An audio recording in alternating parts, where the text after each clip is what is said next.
존경하는 국민 여러분, 문희상 국회의장님과 선배 동료 의원 여러분, 이낙연 국무총리를 비롯한 국무위원 여러분, 대구 달서울 출신 자유한국당 윤재욱 의원입니다. 총리님께 질문 드리겠습니다.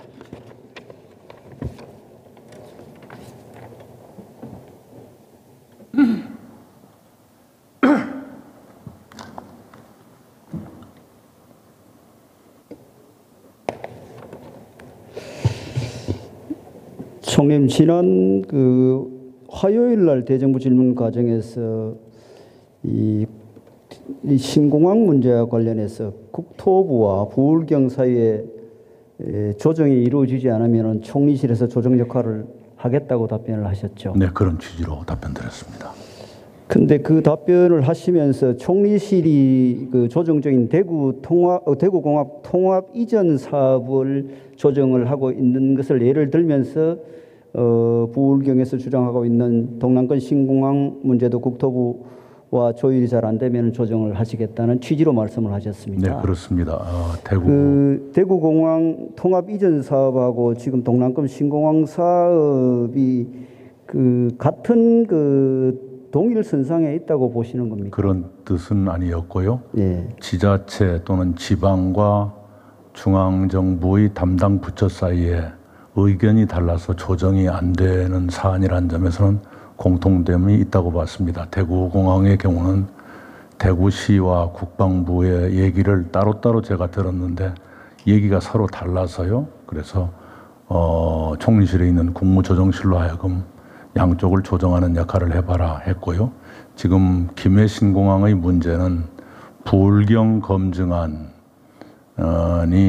국토부에 제출되면 국토부에서 얘기를 하게 될 겁니다만은 엊그저께도 제가 말씀드린 것처럼 그 부울경 검증단과 국토부 사이에서 양측 모두 수용 가능한 안이 나오기를 바랍니다. 저희들이 그걸 떠안고 싶은 마음은 별로 없습니다. 그러나 국토부와 부울경 사이에 끝내 조정이 안 된다면 조정의 역할은 결국 총리실이 맡을 수밖에 없지 않겠는가, 그렇게 생각하고 있습니다. 우선은 이 두 문제는 그 쟁점이 좀 차이가 있습니다. 우선 그 대구 공항 통합 이전 사업은 지금 그 국방부하고 이전 사업비 문제가 주로 쟁점이 되고 있습니다. 그러나 동남권 신공항 문제는 단순히 특정 지방자치단체와 정부 부처 간의 이견이 아니라 관련되는 지방자치단체가 또 연관되어 있습니다. 그리고 오랫동안 갈등 끝에 정리된 국책사업이라는 점, 이런 점들을 감안하셔서 답변을 해주셨으면 좀 더 이렇게 공감을 받을 수 있지 않았겠느냐. 네. 대구공항 통합 이전 사업을 조정을 한 것처럼 또 이 부울경과 동남권 신공항 사업도 총리실에서 조정에 나서겠다는 그런 그 취지로 답변을 하시니까 이 사업의 성격이 다르고 또 갈등의 정도나 이런 것들이 차이가 많은데 예. 그 동일 선상에서 그 말씀하시니까 공감하기 좀 어려운 부분이 있다는 말씀입니다. 동일 선상까지는 아니고요. 의원님의 우려를 충분히 이해하겠습니다. 요컨대 중앙정부의 부처가 해결하지 못하고 갈등이 계속되는 그런 상황이라면 결국은 그 일은 국무조정실이 나설 수밖에 없는 구조로 되어 있지 않겠습니까? 그 총리님께서 그럼 언급하신 조정의 의미가 이 부지 재검토까지 포함된 의미입니까? 그것은 한참 뒤의 얘기죠. 네. 아직까지 그 단계는 아니라는 말씀입니까? 물론입니다. 부지는 한참 뒤의 얘기고요. 어느 특정 부지를 전제로 하고 있는 얘기는 결코 아닙니다. 알겠습니다. 현 정부 들어 민주노총에서 지금 공공기관 불법 점거가 급증하고 있습니다. 이명박 정부 때 공공기관 불법 점거는 한 건에 불과했고 박근혜 정부 때는 13건이었습니다. 근데 지금 2년도 안 된 이 시점에서 22번이나 민주노총이 지금 공공기관을 불법 점거하고 있습니다. 총리는 법 질서가 무너지면 다시 회복하는데 엄청난 사회적 비용이 드는 거 알고 계시죠? 네, 저도 전폭적으로. 그래서 이게 그 민주노총에서 제 집 안방 드나들듯이 공공기관을 이렇게 쉽게 점거하는 이유가 어디에 있다고 보십니까? 네, 그러지 않기를 바랍니다만은 법 질서를 가벼이 여기는 그런 기류가 생기고 있는 것은 아닐까 하는 우려를 가지고 있습니다. 그렇습니다. 그래서 또 현장에 집행을 하고 있는 경찰 입장에서도 시위대하고 부상이 생기면은 뭐 사표를 낼 그런 불상사도 생기고 또 재판에 걸리면 돈을 또 물어줘야 되는 그런 문제가 생기기 때문에 차라리 무능한 경찰로 욕먹는 게 낫다. 이런 분위기가 있다고 합니다. 그래서 이게 법 질서가 한번 무너지면은 새로 다잡기가 상당히 시간이 걸리고 비용이 드는 문제입니다. 총리님께서 이런 그 현장의 문제를 조기에 그 대책을 좀 강구해 주시고요. 그저께 답변 과정에서 유성기업 임원 폭행 사건과 관련해서 총리께서 엄정한 책임을 물어야 된다고 답변하셨습니까? 기억하십니까? 네, 그렇습니다. 어떤 취지로 그런 말씀하셨습니까? 만약에 불법 행위가 있었는데도 그것을 대처하지 못하고 피해가 커지는 걸 막지 못했다면 그에 따르는 책임은 물어야 한다고 생각합니다. 물론 의원님께서 우려하시는 것처럼 경찰관의 정당한 법 집행에 대해서는 책임을 물어서는 안 되는 것이지요. 그러나 당연히 해야 될 일도 하지 않았다면 그 경위를 따져보고 지휘 책임은 혹시 잘못이 없는가 물을 필요가 있다고 생각합니다. 총리님 답변 취지와는 달리 이 사안에 대한 경찰청 감사 결과를 보면은 경찰서장을 감봉 1을 조치하고 그 관할 지방청 상황실을 경고하는 수준에서 징계가 끝났습니다. 그리고 감사 결과를 보면은 피해 현장을 확인하지 못한 것은 아쉬우나 피해 현장 진입을 못한 책임을 묻기는 다소 어렵다. 이렇게 감사 결과가 나왔는데 이 현장에 무슨 가스가 있었던 것도 아니고 시너가 있었던 것도 아니고 불이 난 것도 아닙니다. 위험한 물건이 있었던 것도 아닌데 경찰이 어떠한 위험을 감수하고라도 들어가서 생명의 위험을 느끼는 국민을 구출해야 되는 게 경찰의 당연한 책무 아닙니까? 그럼에도 불구하고 이런 감사 결과를 내고 솜방망이 처벌을 하는 것은 지금 총리님 뜻하고 다른데 어떻게 조치하시겠습니까? 네, 제가 그 상황, 그 사실관계를 정확히 알고 있는 것은 아닙니다만 보도된 것을 전제로 한다면 상당히 미온적인 대처다 이런 느낌을 줍니다. 네, 알겠습니다. 그리고 지금 이렇게 공권력이 약화되고 불법 집회 시위가 늘어나는 그 이유 중에 정부가 원인을 제공한 측면이 있다고 생각합니다. 왜냐하면은 지금 제주 강정마을의 구상권을 포기를 했고요. 또 손해배상 청구 소송을 거의 지금 재판을 거치지 않고 직권조정을 수용하고 있는 분위기입니다. 또 이번 3.1절 특사에 보면은 법질서를 위반해서 불법 시위사범 그 107명이나 사면을 했습니다. 이렇게 되면은 그 현장의 법 집행력은 약화될 수밖에 없습니다. 어떻게 생각하십니까? 네, 그 말씀의 취지를 잘 알겠습니다. 그러나 강정마을의 경우에는 그 마을 주민들의 요구를 정부가 상당 부분 수용을 했습니다. 그렇다면 그런 주장 과정에서 있었던 일로 일정한 기간 처벌을 받은 분을 사면할 수 있을 수도 있다고 생각합니다. 그 그분들의 주장을 수용했다면 같은 논리의 연장선상에서 볼 적에 사면 가능하고 그것이 갈등 해소에 도움이 될 수 있다고 생각을 합니다만 그러나 그렇다고 해서 법 집행을 흐물흐물하게 한다든가 그것은 있을 수 없다고 생각합니다. 엊그저께도 말씀드렸지만 누구도 실정법 위에 군림할 수 없습니다. 그리고 공권력이 엄정함을 잃어서는 법치주의를 확립할 수 없다고 생각합니다. 그런데 지금 이런 현장 분위기에 편성해서 민주노총 조합원들이 자유한국당 전당대 기습 시위를 했어요. 이 공당에 이 종전에 전혀 이런 일이 없었던 일입니다. 경찰이 규탄 기자에겐 첩보를 알고 있고 현장에 대비를 하고 있었는데 진입을 해서 1시간 동안 그 지연이 되고 이런 상황을 정말 이거 보면서 이게 지금 공권력이 지금 있는 건지 없는 건지 이런 우려를 하지 않을 수 없습니다. 총리님 이 사태에 대해서 사과해야 되지 않겠습니까? 네, 경찰 책임자에게 다시 한번 엄중하게 얘기를 하겠습니다. 과거에 정치 깡패들에 의해서 전당대회가 방해된 적은 있지만 노동단체들이 이렇게까지 한 것은 저도 기억이 없습니다. 이것이 계속 묵인되고 용납될 수는 없다고 생각합니다. 엄정 조치해 주시기 바랍니다. 백두칭송위원회 들어보셨습니까? 네, 보도를 통해서 알고 있습니다. 보도를 통해서 보시면서 어떤 느낌을 가졌었습니까? 네, 저 개인적인 첫 느낌으로는 지나치다 이런 예, 생각. 지나치다고 느끼셨죠. 네. 지금 지나친 행동을 너무 지나치게 하고 있습니다. 블로그에 186건을 올려놓은 걸 보면은 김정은 칭송글로 도배를 해놨습니다. 지금 여기 대표적인 걸 사례를 들어보면은 풍자와 유머를 구사하는 여유형 리더십이라 하면서 이 김정은 위원장이 정밀 유도 체계를 도입한 지대함 탄도미사일 시험 발사 후 저 정도의 명중 정확성이면 적들의 눈알도 파먹겠다 이런 평가를 했다는 이 말을 언급하면서 김정은이가 풍자와 유머를 구사하는 여형 리더십이라고 이렇게 블로그에 글을 올려놨습니다. 뭐 올려놓은 186건 다 참 입에 담기도 곤란한 그런 상황인데 지금 국보법 위반으로 수사하고 있습니까? 네, 고발돼서 법적인 절차에 따라서 수사되고 있습니다. 진행을 좀 챙겨주시고요. 지금 이 정부 들어서서 국가보안법 위반 수사가 평균 1년에 한 60건 정도를 전 정부에서 했었는데 15건 정도로 4분의 1로 줄어들었습니다. 국가보안법 위반 사범에 대해서도 철저히 좀 수사가 될 수 있도록 관련 기관을 좀 독려를 좀 해주시기 바랍니다. 4대강 보철거 최근에 발표를 하셨죠. 특히 금강 영산강에 대해서. 네. 총리님 이게 공정하게 평가됐다고 생각하십니까?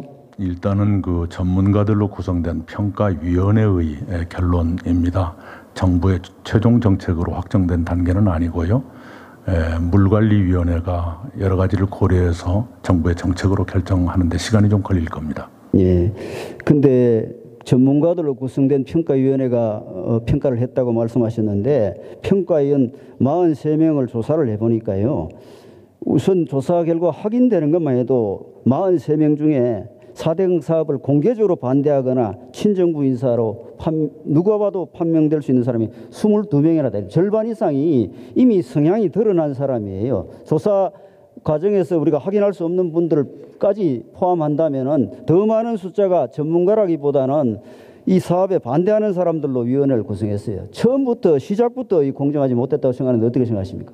제가 거기까지는 잘 들여다보지 못했습니다만은 일반론적으로 각 부처 소관의 위원회를 구성할 적에 공정성에 오해가 없도록 그 공정성에 논란이 생기지 않도록 최대한 공정하게 구성하라는 얘기는 제가 입버릇처럼 하고 있습니다. 총리님께서 그렇게 말씀하시는데도 부처에서는 지금 안일하게 지금 위원회를 구성하고 있습니다. 4대강 반대 녹차 라떼 드실래요라는 서적을 쓴 환경운동가들이 포함되어 있고 오체투지 까지 하면서 4대강 반대하던 시위하는 사람도 포함되어 있고 위원장도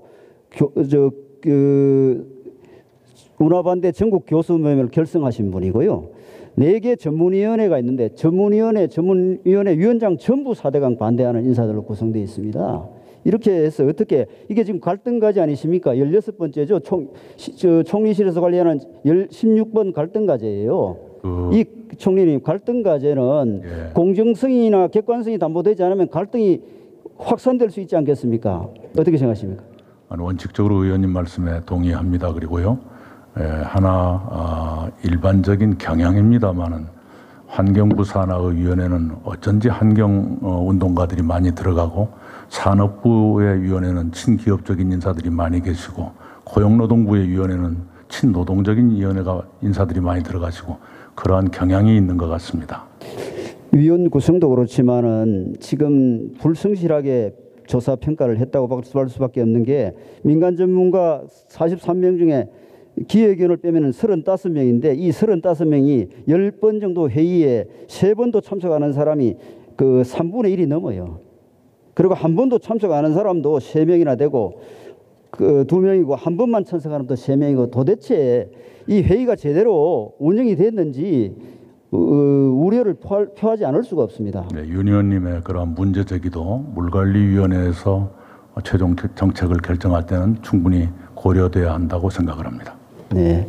그리고 그 발표 이후에도 여러 가지 공정성에 대한 문제 제기를 듣고 계시죠. 네, 보도된 건 중심으로. 그러니까 유리한 지표만 사용하고 또 조사 기간도 짧을 뿐만 아니라 물을 방류하고 나서 방류하기 전후를 비교해 가지고 좋은 원하는 결과가 안 나오니까 아예 보를 설치하기 전 데이터하고 보 설치 이후의 데이터하고 그것을 비교해 가지고 또 발표를 하고 이렇게 하면은 이게 더군다나 총리실에서 관리하는 갈등 과제고 민감한 문제인데 어떻게 국민들이 공감하고 따르겠습니까? 네, 다만 의원님 이렇게 문제를 제기하고 보도했던 언론들이 또 의원님의 말씀하신 논리와 똑같이 본다면 4대강에 찬성했던 언론들이었습니다. 그 점에서 이 보도의 공정성에 대해서도 시비할 수 있다고 보고요. 환경부나 그 위원회에서는 이에 대해서 반론을 낸 것으로 알고 있습니다.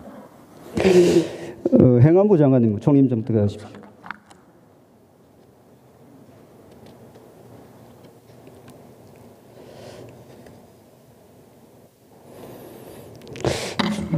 장관님, 지방선거 앞두고 지난번에 울산시장 접근 수사에 대한 수사 착수보고를 받았습니까?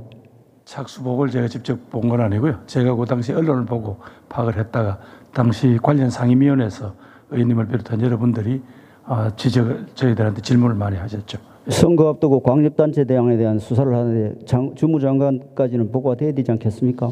그런데 의원님 뭐 아시겠습니다만은 저 주무장관이긴 하지만 저는 이제 개별 사건에 대해서는 할 수는 없고 다만 경찰청장한테 특히 선거의 공정성을 해칠 수 있는 그런 부분들에 대한 자료 요청은 경찰청장에게 요구를 했습니다. 문제는 경찰청장한테도 보고가 안 됐다는 게 있습니다. 이 사건의 수사 착수가. 장관님 들어가십시오. 법무부 장관님 나와 주십시오.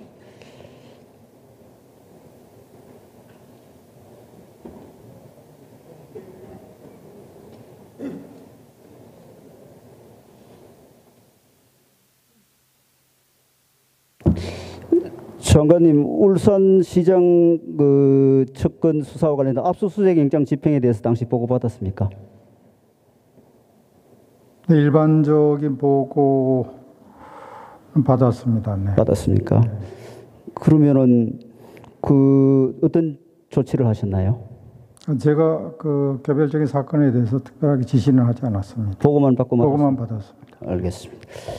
그리고 최근에 그 대전청장이 검찰이 경찰 수사에 대해 이해할 수 없는 비협조적인 태도로 일관했다. 또 이미 검찰이 결론을 내려고 검찰의 결론이 예견된 상황이었다. 이런 취지로 발언을 했는데 어떻게 생각하십니까? 그 발언의 취지는 제가 모르겠습니다만 어떤 그 사실관계는 좀 더 확인해 봐야 되겠습니다. 네. 김학의 수사와 관련해서 그 2013년 3월부터 경찰이 수사를 시작했는데 체포영장 2번, 압수수색 영장 2번, 통신사실 조회 4번, 출국금지 4번, 총 10번이 기각된 거 알고 계십니까? 검찰 단계에서. 네. 알고 계시죠? 그렇게 있었던 걸로 이제 보도를 통해서 봤습니다. 이 당시 수사 초기에 검찰총장은 누굽니까? 당시에 이 사건 전체는 아닙니다만은 초기에 최동욱 총장이었고, 예. 중앙지검장은요?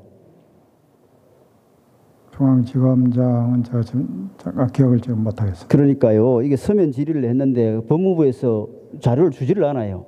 그 당시 중앙지검장하고 담당 부장하고 주임검사 그럼 그게 뭐한 사항입니까? 제가 드리도록 하겠습니다. 빨리 제출하시고요.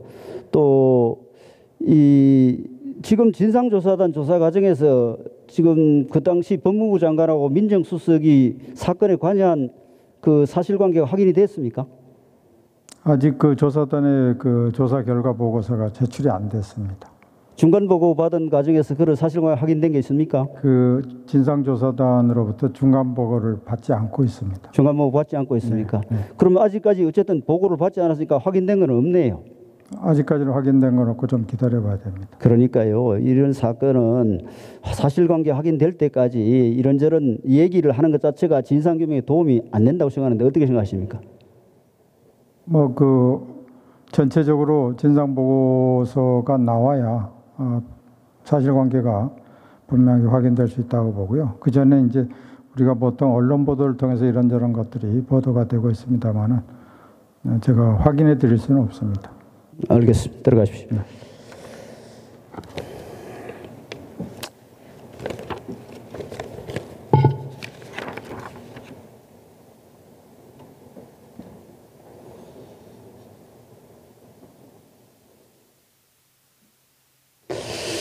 대정부 질문 마치면서 한 말씀 드리겠습니다. 대통령 취임사에서 통합과 공존의 새로운 세상을 열겠다고 말씀하셨습니다. 야당을 국정운영의 동반자라고 보겠다고 말씀하셨습니다. 전국의 인재를 고르게 등용하겠다는 말씀 기억하고 있습니다. 대통령께서 취임사에서 직접 말씀하신 대로 약속을 지키는 솔직한 대통령이 되기를 희망합니다. 경청해 주셔서 감사합니다.